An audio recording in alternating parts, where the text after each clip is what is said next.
Hello, welcome to another module in this massive open online course on estimation for wireless communication systems. So currently we are looking at the estimation of a vector parameter, and we try to motivate this in the context of a multiple antenna wireless communication system. So we said the estimation model for a multi-channel estimation in a multiple antenna wireless system. For instance, we were considering the downlink of a multiple antenna transmission system, considering multiple antennas at the base station and a single antenna at the mobile. So the estimation problem for this system can be written as, and that is what we had showed in the previous module, is that we have the model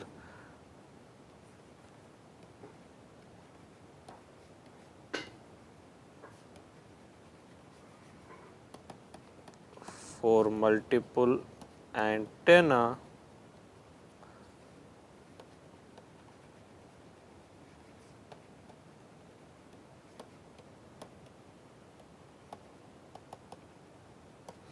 channel estimation, which can be formulated as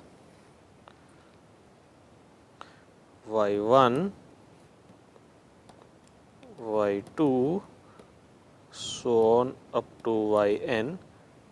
Remember, these are the observations, that is equal to your pilot matrix, which has entries of the form x1 1 up to x m or x m1, x1 2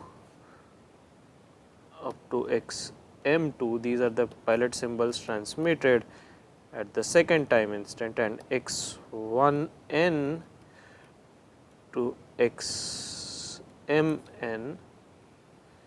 This is your pilot matrix times, let me write this a slightly different fashion. This is h1, h2 up to hm, which are the m channel coefficients, plus the noise samples, which are basically your V1,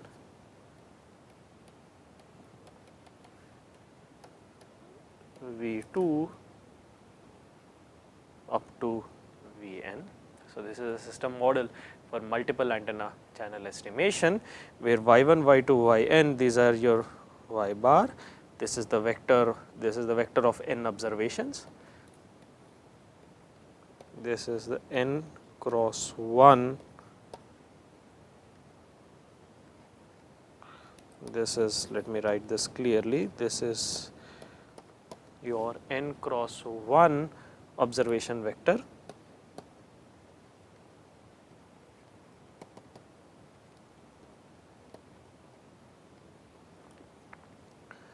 This is the n cross m pilot matrix,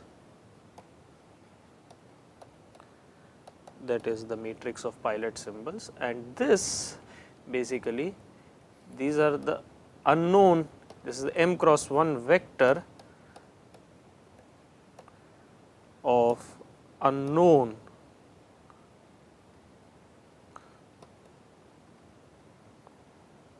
channel coefficients, and this is your n cross 1 additive noise vector, or simply noise vector. And then we had said this system model therefore can be written as your y bar or vector y equals x times h bar, which is the unknown channel vector or the parameter vector to be estimated, plus v bar. And so this is the parameter vector, correct? The parameter vector which has to be estimated. So we have y bar equals x times h bar plus v bar, which h bar contains the m channel coefficients, the m unknown channel coefficients which have to be estimated. X is the matrix of pilot symbols. This is also known as the pilot matrix, correct? So x is known as, this is known as the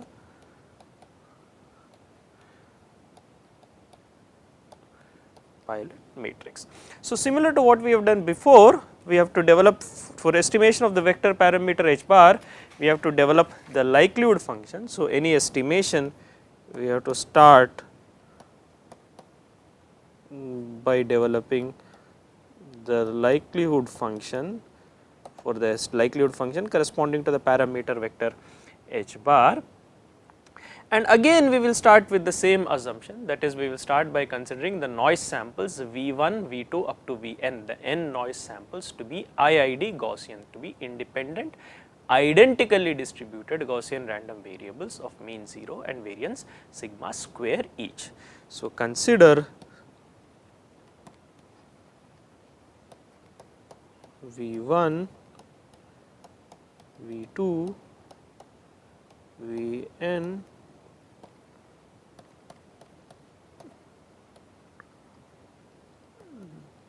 to be IID Gaussian RVs of mean 0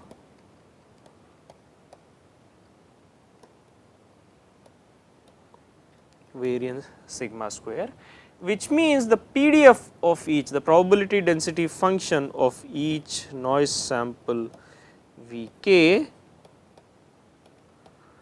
What is this? This is the PDF. Let me write this again clearly a little bit. This is the PDF of each noise sample Vk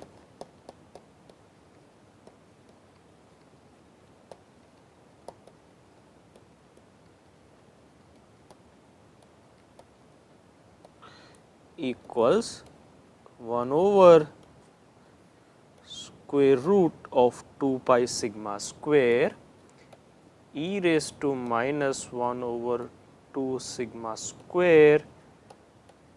In fact, since the mean is 0, Vk square, correct. So, this is 1 over, so this is the probability density function of each noise sample Vk, which we said is 1 over square root of 2 pi sigma square e raised to minus 1 over 2 sigma square times V square k, alright, because this is a Gaussian noise sample of mean 0 and variance sigma square. Further, realize now that all the noise samples are independent, therefore, the joint probability density functions function of these noise samples V1, V2 up to Vn is the product of the individual probability density functions, and this is also something that we have seen before. Therefore, the joint probability density function, again just to follow joint PDF, again just to repeat it so as to be very clear, although many of you must be familiar, the joint PDF of V1, V2, Vn equals the product of the individual probability density functions f of V1, f of V2, so on until f of Vn, the joint PDF equals product of individual PDFs. Let us write this down.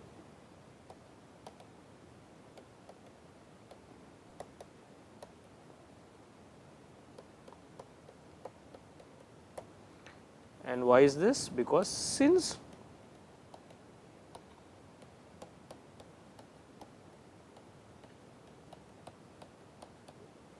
up to Vn are independent, these are independent random variables, and therefore, I can write this as basically 1 over under root 2 pi sigma square e raised to minus v square 1 by 2 sigma square times 1 over square root of 2 pi sigma square e raised to minus v square 2 by 2 sigma square, so on and so forth until 1 over square root of 2 pi sigma square e raised to minus v square n by 2 sigma square, which is basically equal to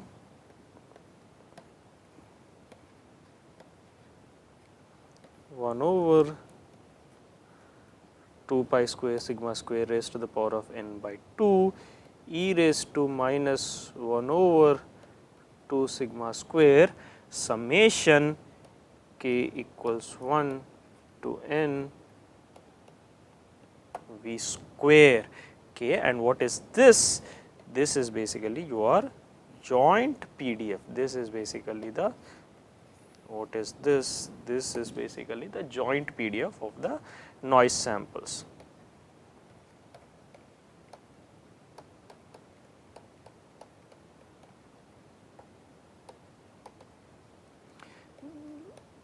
This is basically the joint PDF of the noise samples V1, V2 up to Vn, but the noise samples are nothing but they are in the vector V bar, that is V1, V2, V bar, that is V bar, that is the noise vector, equals basically V1, V2 up to Vn. It is the n dimensional vector with elements V1, V2, Vn. Therefore, this can also be viewed as the multivariate density of these noise samples V1, V2, Vn, that is the multidimensional probability density function or the joint probability density function of V1, V2, Vn. Typically, this is also known as the multivariate density of the noise vector V bar. So, this is the probability density PDF of the noise vector or the multivariate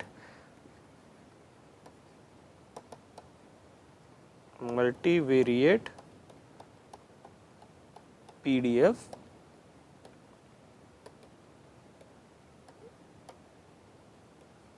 of noise vector V bar, which is nothing but basically this nothing but contains again the noise samples V1, V2 up to Vn. It is simply a different way of stating this.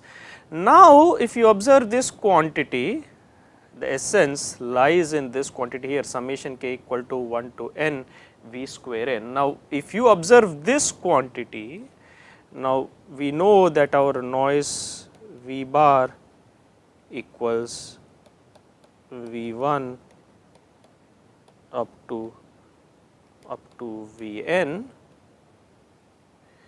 Therefore, if you now consider V bar transpose V bar, this is basically your row vector V1 up to Vn times your column vector V1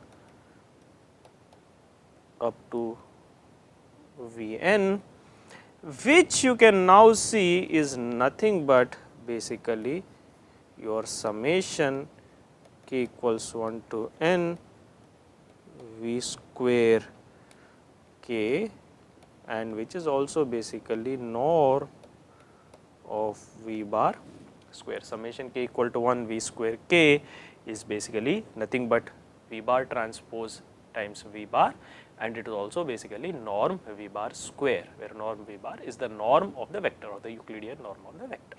Therefore, I can write this joint probability density function, that is this multivariate probability density function. In fact, I can now write this as the multivariate probability density function f of V bar equals 1 over square root of 2 pi sigma square e raised to minus 1 over 2 sigma square, the summation of Vk square. I am going to replace this by norm of V bar square, and this is an important point. Notice that the summation is a small point, but it is fairly important. I am replacing the summation k equal to 1 to n V square k by norm V bar square, where norm V bar is the Euclidean norm of the vector or the L2, or also known as the L2 norm of the vector V bar. Now, once I replace this, now you can see basically, now go back to our system model, go back to our system model. Our system model is our model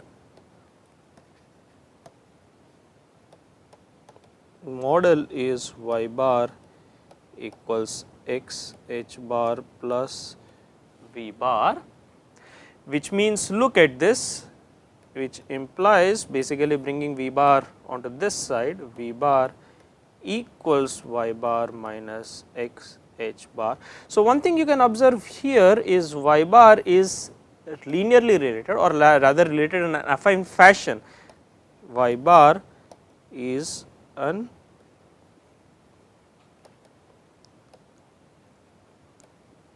affine function of V bar.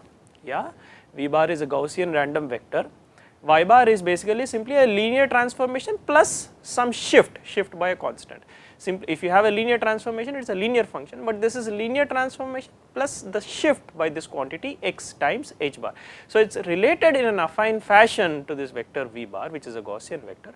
So Y bar is in turn, it is a Gaussian random variable. That is, if you take a scale, a Gaussian random variable, and you shift it by some constant, then what you get is basically a Gaussian random variable, correct. So Y bar is also a Gaussian random variable, in fact a Gaussian random vector in this context, because it is a vector. So Y bar is Gaussian in nature, and also observe that V bar is 0 mean. So the mean of Y bar is x h bar. So mean of Y bar or expected value, and we can look at this, the mean of Y bar equals x h bar. Now therefore what you can see is, if I use this relation V bar equals Y bar minus x h bar and substitute this in the multidimensional probability density function, I have f of, in fact I can write the probability joint probability density function as 1 over 2 pi sigma square e raised to minus 1 over 2 sigma square, and look at this norm, this V bar I can replace it this by Y bar minus x h bar. So what I am going to have over here is basically I am going to have Y bar minus x h bar square. This basically says Y bar is a Gaussian with mean x h bar, and this, now remember, this is the probability density function, but this probability density function, when I view it as a function of the unknown parameter vector h bar, this is now the likelihood function for the parameter vector h bar. So this probability density function is now basically your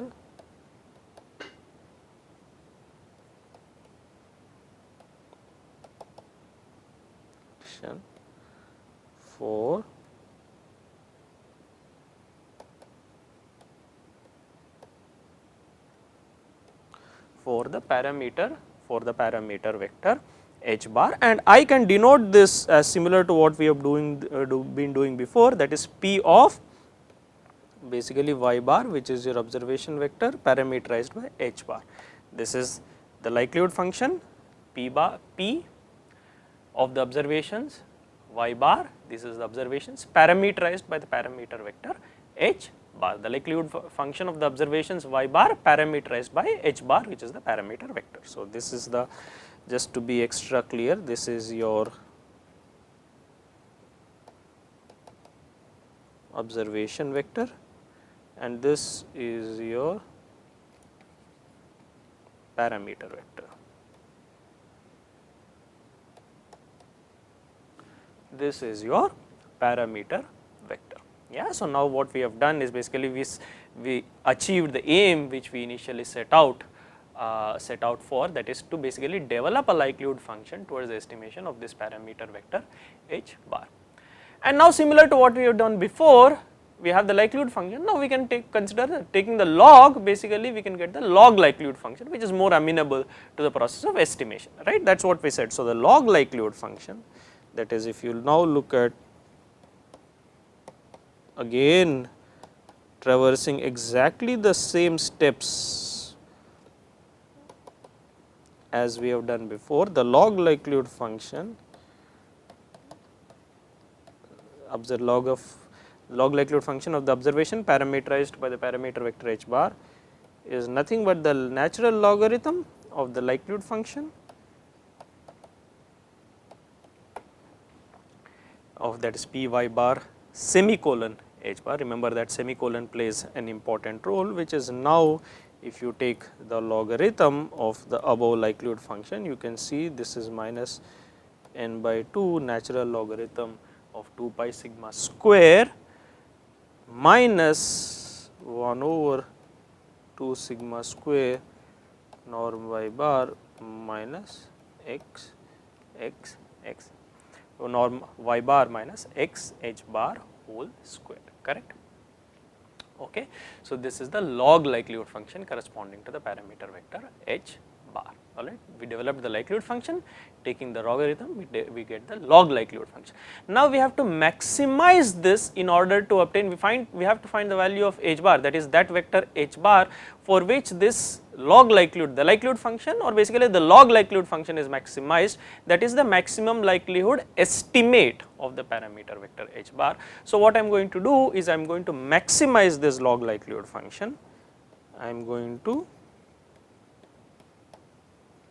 maximize this log likelihood function. But when you maximize this log likelihood function, you observe that this is a constant minus n by 2 log 2 pi sigma square. This 1 over 2 sigma square is also, this also is a constant. Again, once again observe that there is a negative sign here, basically that changes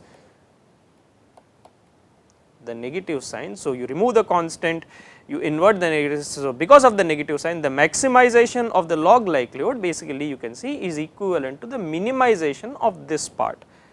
This is equivalent, that this is the symbol for equivalent, this is equivalent to minimizing norm y bar minus x h bar whole square, that is one can find the estimate, that is ML estimate, the ML estimate of h bar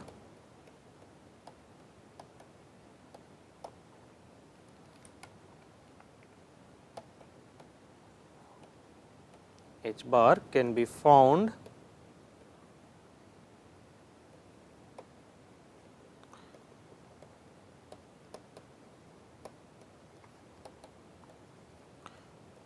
by maximizing norm y bar minus x h bar square.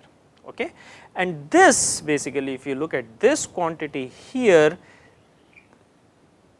this is, look at this, this is basically norm of y bar minus x h bar whole square, that is basically the square of norm of the error y bar minus x h bar. This is the square of the norm of the error, and we are trying to find the h bar which yields the least squared norm of the error. So, h bar ML estimate, the ML estimate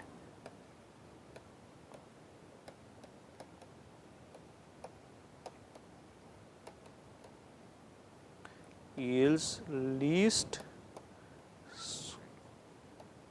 square, that is the least square norm of the error. Therefore, this is frequently, this is very popular cost function, this is termed as your least squares, or let me write that in bold letters, this is termed as your least squares.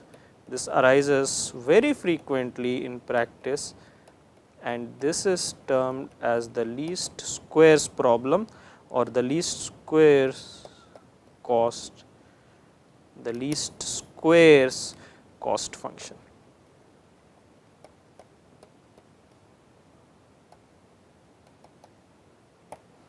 Right. So, this arises very frequently in practice, this is known as the least squares cost function, that is y bar minus h x bar y bar minus x h bar norm square.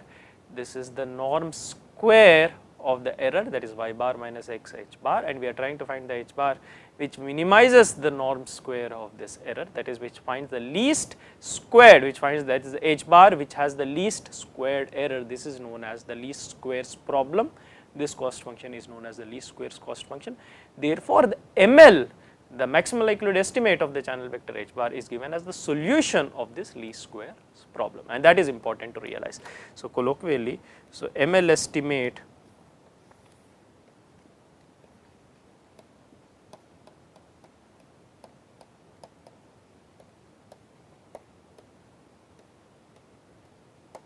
is solution to LS. Basically LS is the abbreviation of the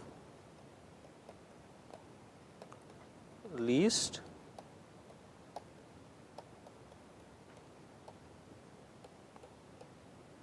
is solution of the least squares cost function or the least squares problem. All right. So, basically what we have done in today's module is basically we have started with this system model, this vector system model y bar equals x h bar plus v bar for channel estimation in this multiple antenna system.